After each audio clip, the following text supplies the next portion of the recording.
Welcome to the commemoration. It's a little damp. I hope you're okay with that. Let's try and do this quickly because we do want to honor the people who have died from the atomic bomb in Nagasaki, but we also want to not get sick. So let's continue. My name is Maggie Kwam. I'm co-president of the St. Paul Nagasaki Sister City Committee. And we want to acknowledge first, before we begin anything, that we are on original land of the Dakota Anishinaabe people, and the ground is sacred to them.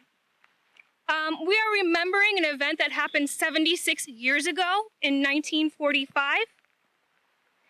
And the atomic bomb enabled us to make stronger weapons with the power to destroy millions of people and Earth itself. In the center of the labyrinth today, which has been designed by Cindy McKean, I don't know where she went, but there, Cindy McKean. We have a bowl of ice that is a replica inside the bowl that is a replica of Sachiko Yasui's grandmother, which we will learn more about later on. We're going to move on now to actually a greeting from St. Paul, Mayor Melvin Carter. Miriam DeMello, you are the policy advisor. Would you be willing to come and speak? Well, thank you all for being here. Just a quick message from Mayor Carter.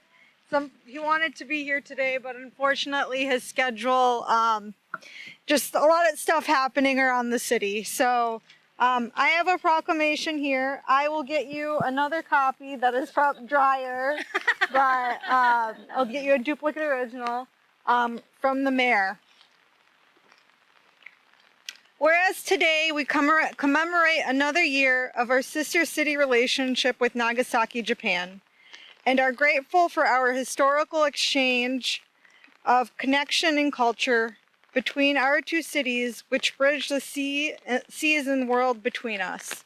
And whereas we continue to remain connected with each other aimed at the ongoing impacts of this global pandemic, which has separated us from the people and the relationships we cherish across the neighborhoods and across the globe.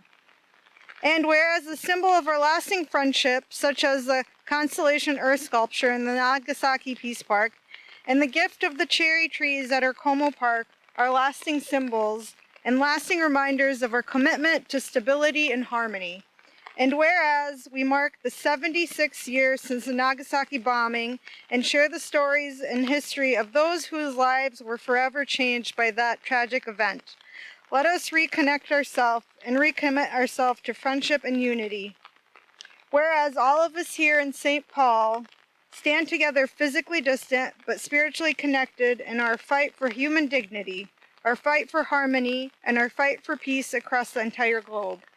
Now, therefore, I, Melvin Carter, Mayor of the City of St. Paul, do hereby proclaim Sunday, August 8, 2021 to be Nagasaki Day in the City of St. Paul. Thank you.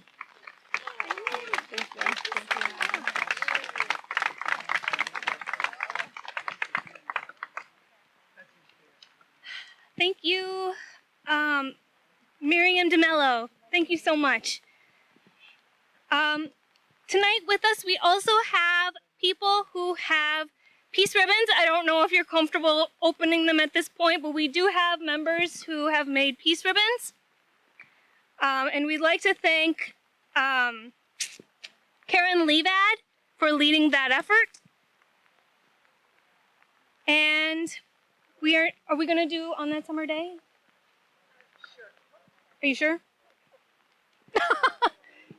Are you guys comfortable still doing it? Okay. Now we're going to have the reading, our traditional reading of On That Summer Day that tells about the atomic bombings of Nagasaki and the destruction that occurred there. Thank you to Adam Sinley and Katie Fournier for reading today. After the reading, we will ring the Nagasaki bell, which was a gift to SPNSCC, and ask people to stand for a moment of silence in memory of those who suffered and died.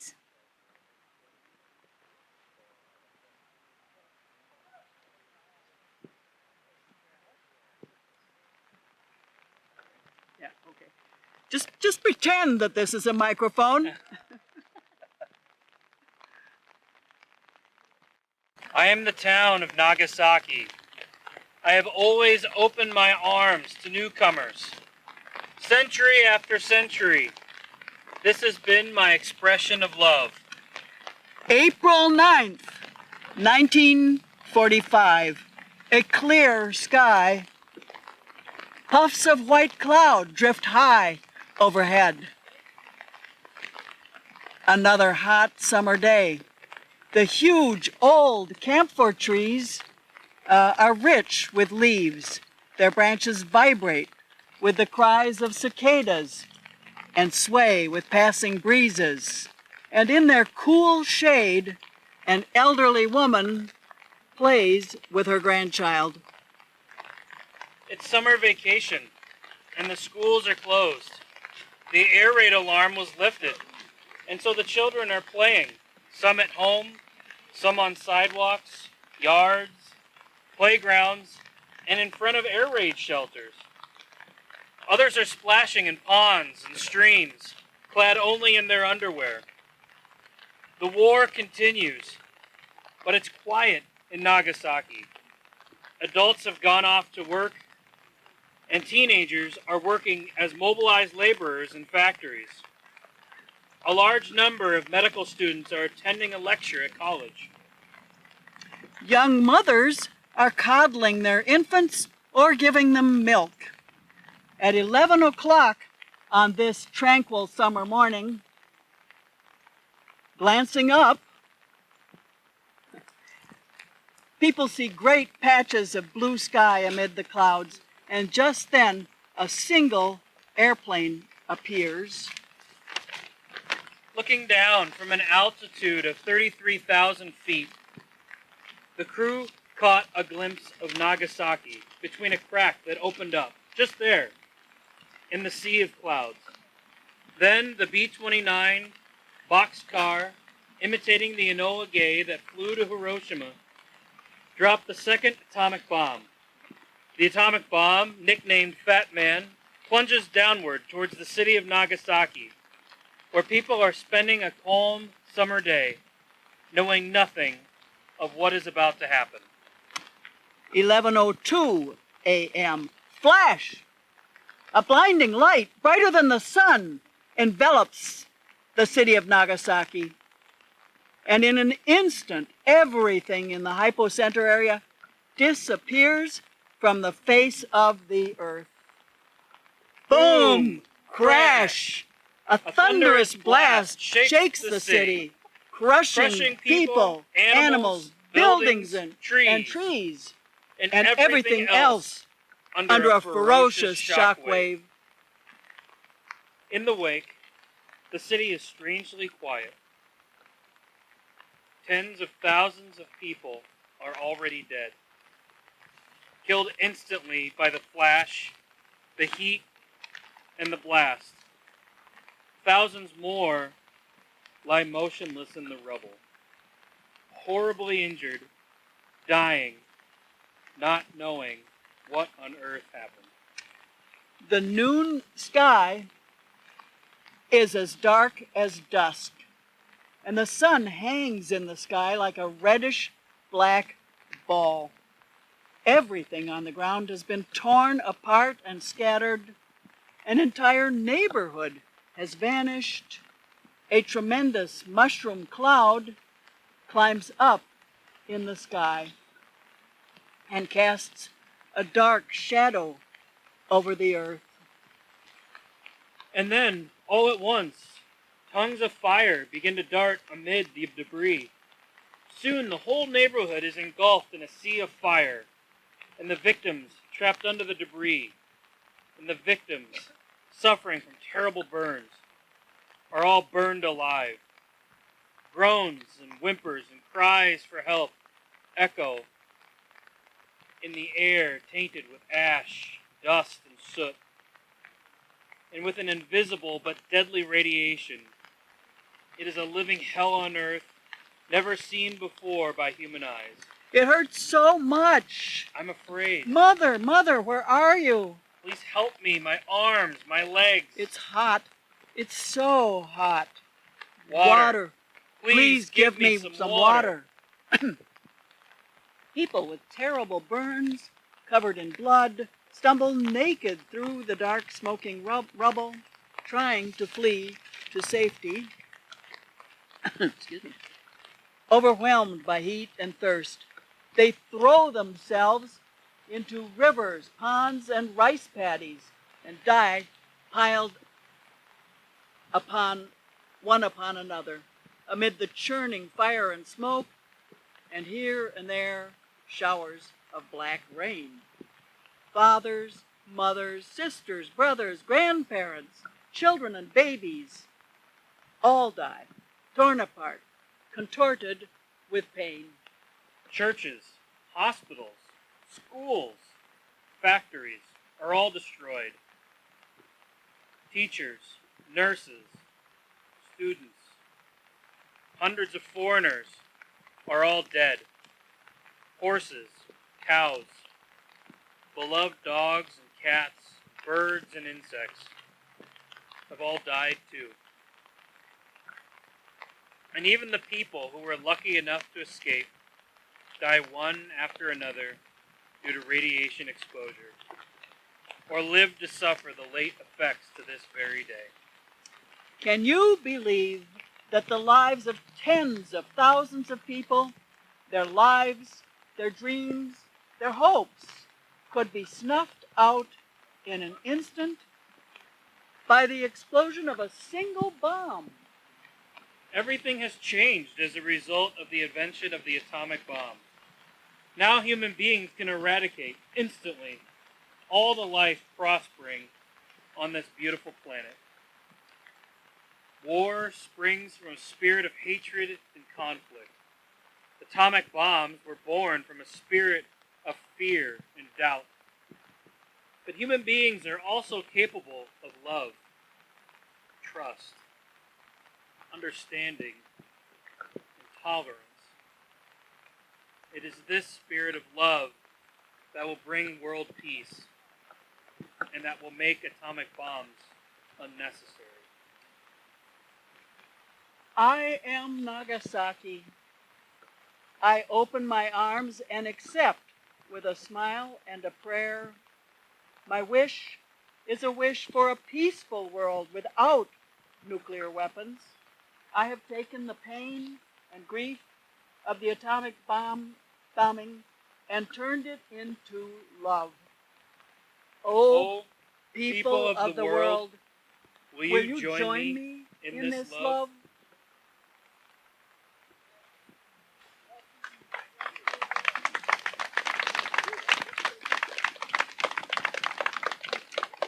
If you're able to stand, we will now do our moment of silence.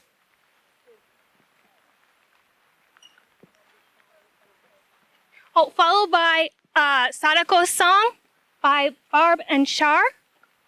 Well, I don't know. Oh, okay. Oh, over here. Okay.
1,000 lights on the water, 1,000 lights in the sky, 1,000 children singing, love is the light inside, 1,000 folds and bends, one love that will not end.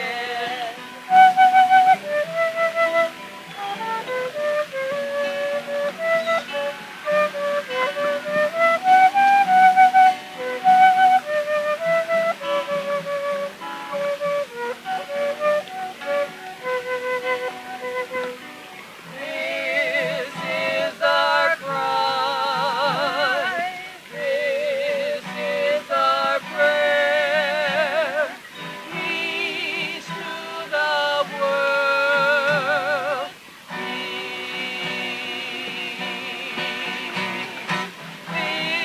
This is our cry, this is our prayer, peace to the world, peace. This is our cry, this is our prayer, peace to the world, peace everywhere.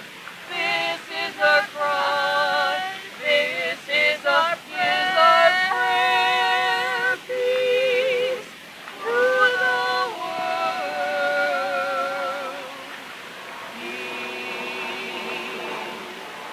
peace to the world.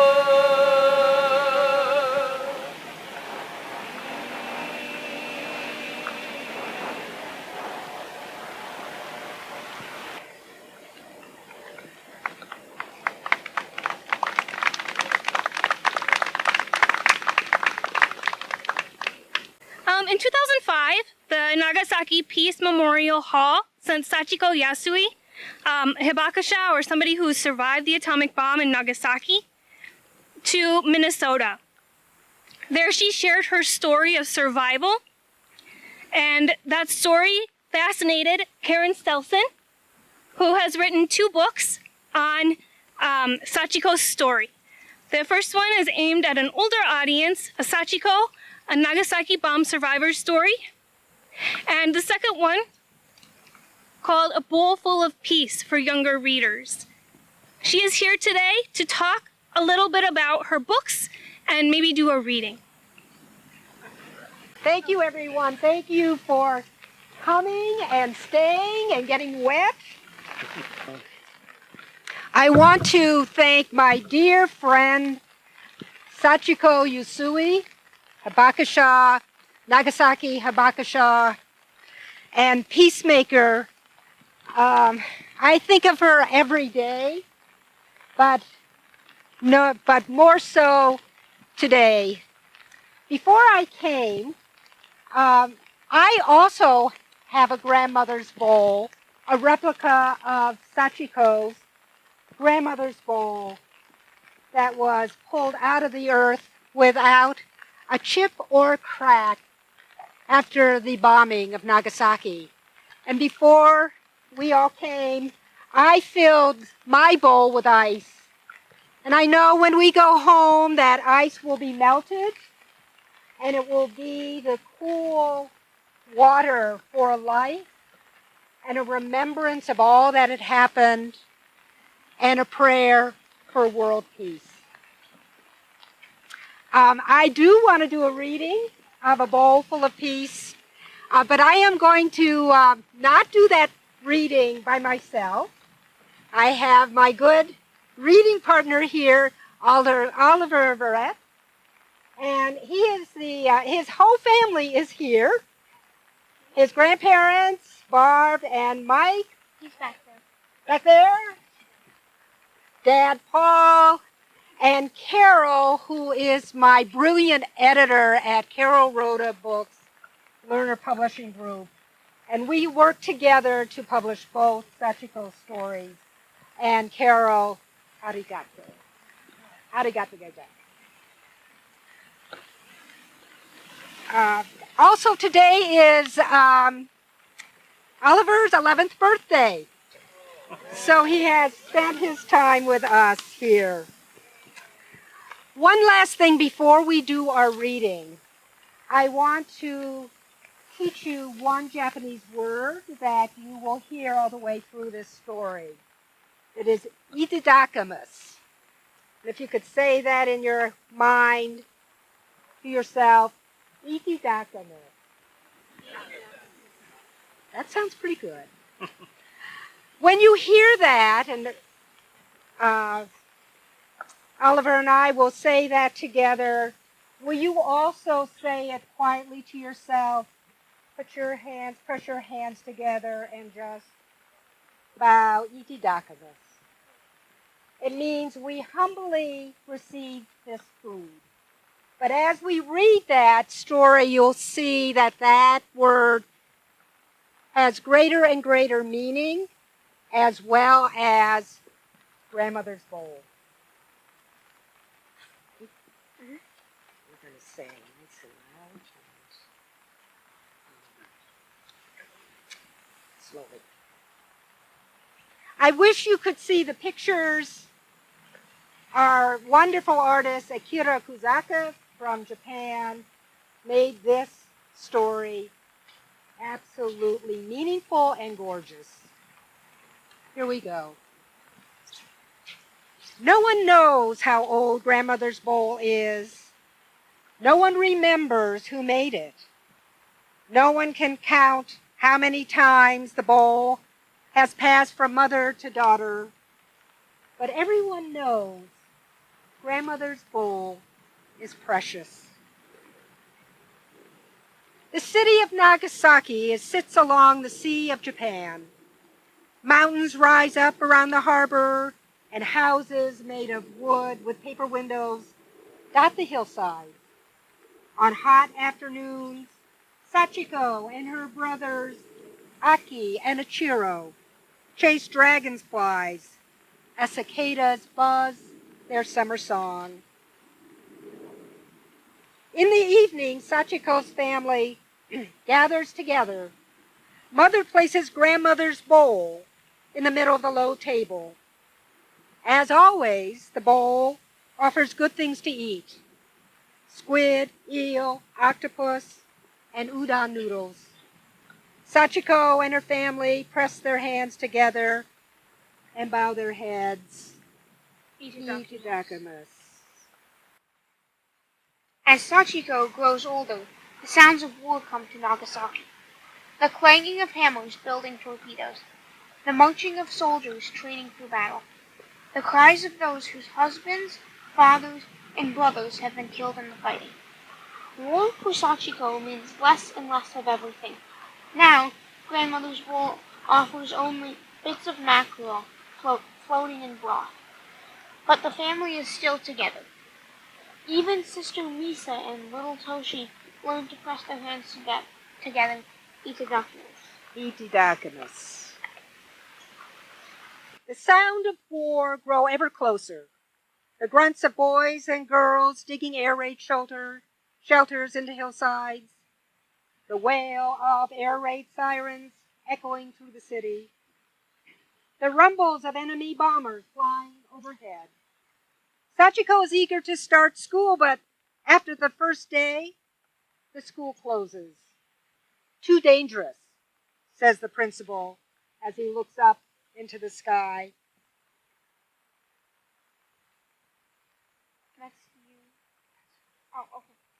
The family still gathers each night for the evening meal. Now, grandmother's bowl only offers wheat balls floating in boiled water. Mother says, eat everything, children. Every bit is precious. Sachiko and her family press their hands together and bow their heads. Itadakimasu. Summer comes again. The hot month of August arrives. On August 9th, Sachiko's father visits a sick friend. Mother prepares breakfast. Aki, Ichiro, and Sachiko wait at the low table. So do Misa and little Toshi. Suddenly the air raid siren begins to wail. Everyone runs for the shelter. They leave everything behind, even grandmother's bowl. Together, they huddle in the cave with their neighbors, hoping no bomb will fall from the sky. Finally, a siren blares, all clear. Everyone sighs. Outside, Sachiko's friend asked if she would like to play house. Yes, she would. Sachiko and her friends laugh together. They make mud dumplings with their small hands. An enemy bomber rumbles high above the clouds. No one notices until it's too late. Until it's too late.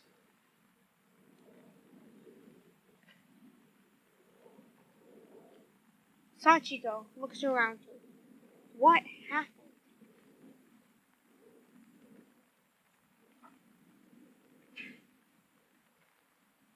Father, mother, and Sachiko and Nisa survive. Brothers Aki and Ichiro do too, but not Toshi. Little Toshi is killed in the blast. Through the day and into the night, fires burn across the city. Early in the morning, Sachiko's father makes a decision.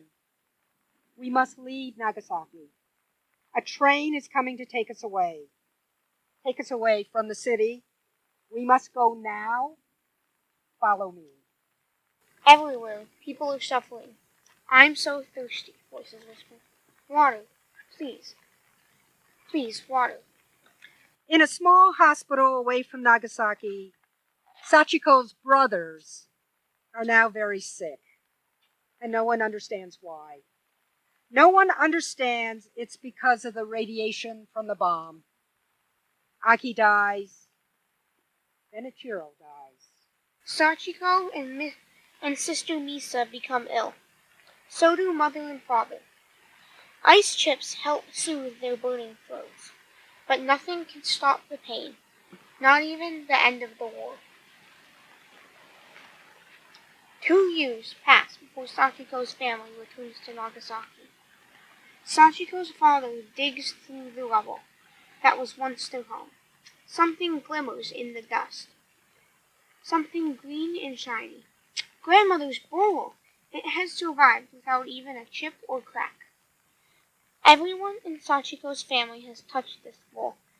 Everyone has eaten from it. Even Aki, Ichiro, and little Toshi.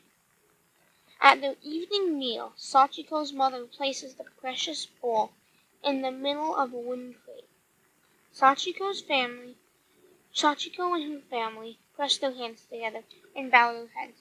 Itadakimasu. As cicadas sing their summer song, another August night arrives. In the morning, Sachiko's family kneels in front of the wooden crate.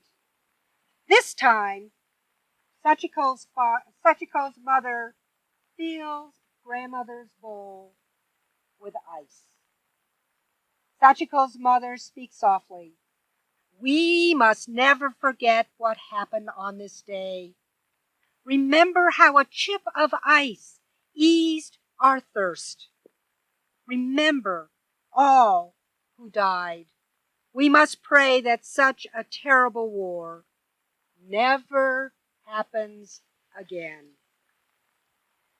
5 years pass. The radiation from the bomb makes more people sick. Sachiko's sister becomes ill and dies. Another 5 years pass. Sachiko's father becomes ill and dies. Each August, Sachiko's mother fills grandmother's bowl with ice. Sachiko and her mother watch the ice melt.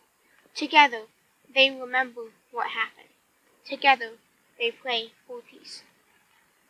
And then Sachiko's mother becomes ill and dies. In August, Sachiko fills grandmother's bowl with ice.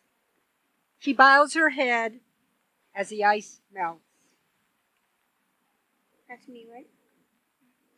Grandmother's bowl is now Sachiko's to care for. Sachiko fills grandmother's bowl with good things to eat, just as her mother did. She presses her hands together and bows her head. Itadakimasu. One August 9th, 50 years after the war's end, Sachiko fills grandmother's bowl with ice. She can no longer be silent about what happened to her. She must tell her story. The world must know that such a bomb can never happen again. That evening, Sachiko stands before a group of children and shares her story for the first time. She begins, "What happened to me must never happen to you." And the children listen. Thank you.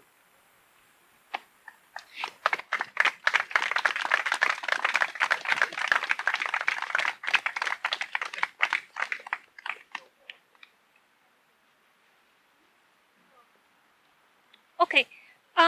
I did want to mention that we do have a greeting from Nagasaki that will be on our website, stpaulnagasaki.org. So please visit that when you get home. And finally, for tonight, we have Alys Ayumi Ogura, who is going to perform a reflection of the importance of memory and rituals for healing for Sachiko in the art of dance.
Thank you, Yumi, for the dance. And thank you to everybody who participated this year, despite the rain. Thank you to Larry Weaver, who I assure you is an excellent sound person. Maybe next year. Barb and Mike Hines, Lionel and Joanne Blatchley, Nancy, is it Haveranen? Haveranen, thank you so much. Cynthia McKean, Robert Palmer, Karen Stelson, and to everyone who worked behind the scenes to make this happen. Thank you all for coming. Please walk by the bowl and receive a blessing or give a blessing. Come back when it's nice to walk the labyrinth. It's a very wonderful and peace-filled experience.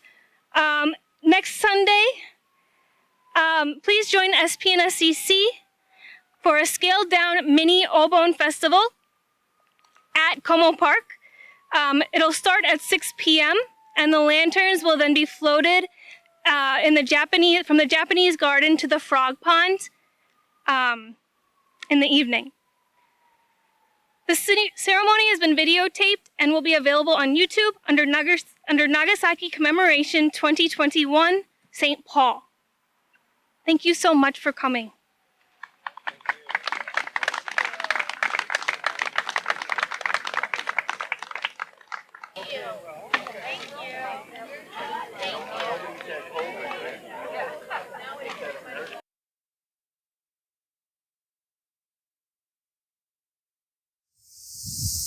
On August 9, I will stand here with your thought and offer a 1-minute silent prayer. Thank you for peace-loving friendship. The Tokyo Olympics are held. The Olympics are said to be a festival of the peace. In the opening ceremony, the Japanese national anthem was sung by Misha. She is a singer from Nagasaki. She wore a dress of a beautiful rainbow color. It symbolized LGBT. And the Olympic cauldron was lit by a tennis player Naomi Osaka. In the international tennis game, she put on a mask which is spelled George Floyd. She played the tennis the object to racial discrimination. They are great peacemakers like us.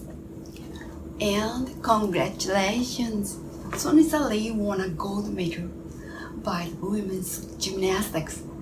Her beautiful performance fascinated us and made us very happy because she's from St. Paul. We miss you. See you next year.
Yotaro.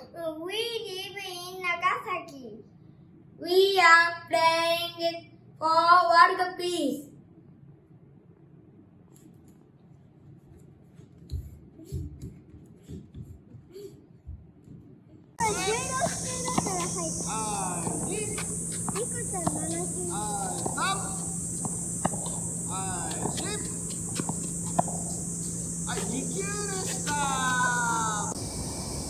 Hi everyone, I hope you are well and safe. I miss you. How are you? Bye bye. Hi, this is Ritsuko. I'm now with Satsuki. Time flies. It is her last year at the junior high school. She is Kumamoto to play in the junior high school tennis tournament. We hope she will do her best. This year, our group Team F could not fly to Minnesota. But for sure, we'll make it soon after the COVID-19 is over. I know you all are wishing world peace and are thinking about Nagasaki. I'm thankful that hopefully we will meet again. See you next summer. Thank you. Bye.